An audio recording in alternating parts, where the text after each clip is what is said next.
ఆర్థిక పరంగా ఎట్లున్నారు, అవును.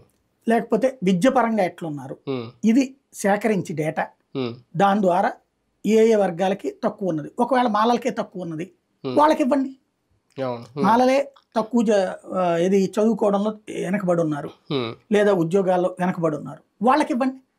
మాదిగలకైతే వాళ్ళకి ఇవ్వండి, రెల్లీస్కి అయితే వాళ్ళకి ఇవ్వండి. ఇంకా కులాలు ఉన్నాయి కదా, ఎస్సీ ఎస్టీ అంటే చాలా కులాలు ఉన్నాయి, ఉపకులాలు, వాటికి వాళ్ళకి కూడా ఇవ్వండి.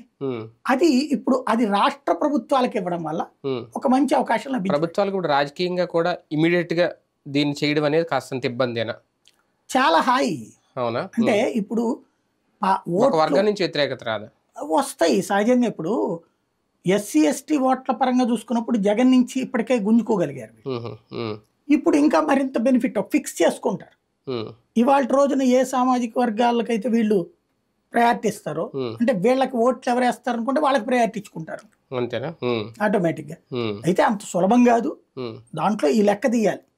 అంటే సుప్రీంకోర్టే తీర్పు ఇచ్చేసింది కాబట్టి ఇంకా రాజకీయ పార్టీల మీద అంటే కులాలు అంత వ్యతిరేకత చూపించవా దీనికి సంబంధించి? అది చూడాలంటే అన్యాయం జరుగుతోందంటే తిరుగుబాటు ఉంటుంది, అన్యాయం జరుగుతోందంటే తిరుగుబాటు ఉంటుంది.